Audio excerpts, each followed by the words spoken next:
Hello, so I am hoping that you tried this worksheet on your own, not that you finished it or anything necessarily, but now we'll go through it. So first we have this parent function that's a line. We call that linear.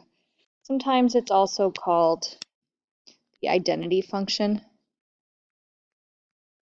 because like y equals x, so they're equal to each other. I don't know. The equation is y equals x.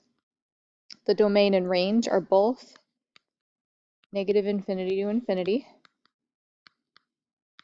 It's a line, it does not have asymptotes. Let's see, it's not even because it's not symmetric about the y-axis, but it's rotational, so you could rotate this line 180 degrees and you'd have the same line. So it's odd because you can rotate it about the origin. And the intercepts, the x and y intercept, are both 0, 0. Next one, we have a parabola. This is quadratic. Sometimes it's called the squaring function because you're, squaring your numbers, squaring your inputs.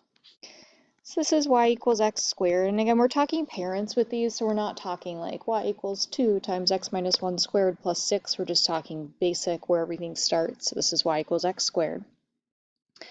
All the x values, so the domain is negative infinity to infinity. The range, if you think of like bottom to top, the y values don't start until 0, and there's a point there. So 0 is included, and it goes to infinity. No asymptotes. It's symmetric about the y-axis, so it's even, and just like our linear function, 0, 0 is our x and y intercept. This next one, this is cubic. So that's what it's called, cubic, because you're cubing, right? So y equals x cubed. In this case, the domain and range are both negative infinity to infinity, or all real numbers. Basically, you go left to right, everything's there, bottom to top, everything's there. So negative infinity to infinity for domain, and negative infinity to infinity for range. There's no asymptotes. This one's odd because it has rotational symmetry about the origin. Again, meaning if we were to rotate around the origin and just flip it around by 180 degrees, it would be the same. Once again, intercepts at 0, 0. It's the only point that's intersecting either axis. This one here is the square root function.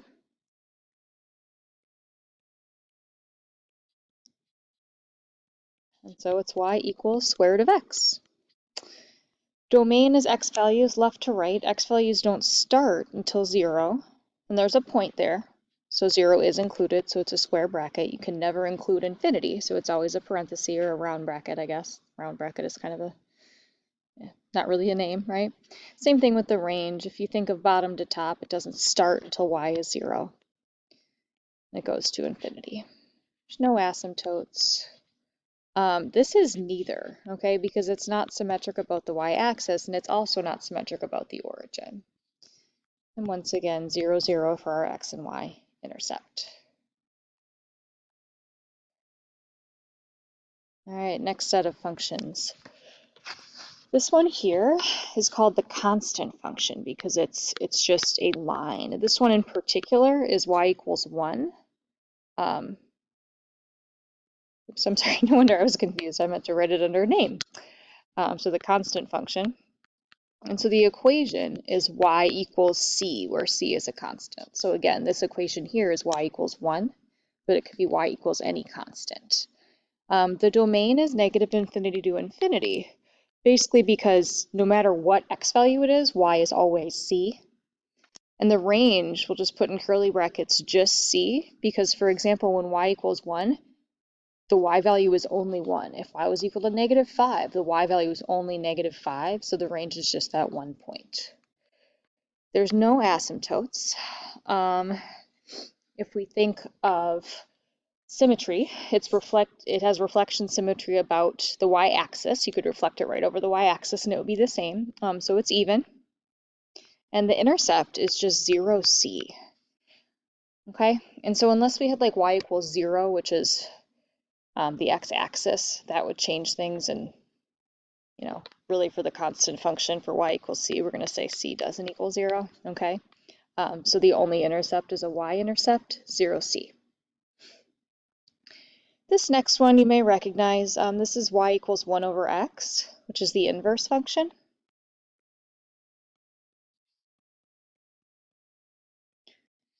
So the domain and range, both of them are kind of split, because if you go kind of from left to right, it starts at negative infinity, meaning it starts where we can't see it. It keeps going, but then it's never actually 0.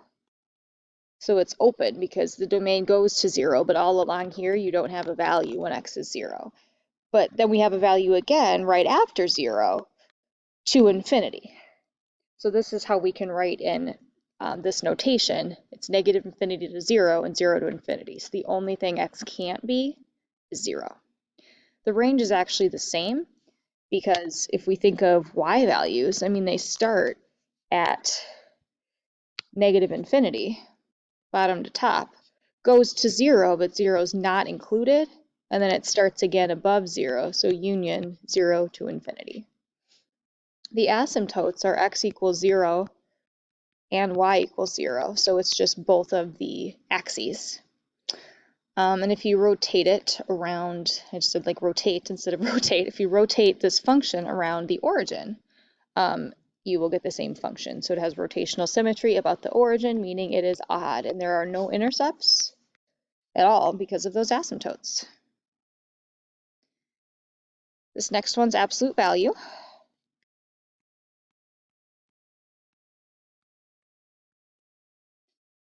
So the equation is y equals absolute value of x. And x is all real numbers, right? The domain's negative infinity to infinity, because looking at the graph, x can be anything, and you can also take the absolute value of any number, that's fine. But the range, by definition, absolute value is always greater than or equal to 0, and the graph doesn't start until 0. So range is 0 to infinity, and 0 is included because there's a point there. There's no asymptotes. It's symmetric about the y-axis, so it's even. We're back to intercepts at 0, 0. That's our x and y intercept. Our final parent function that we're going to talk about is exponential growth.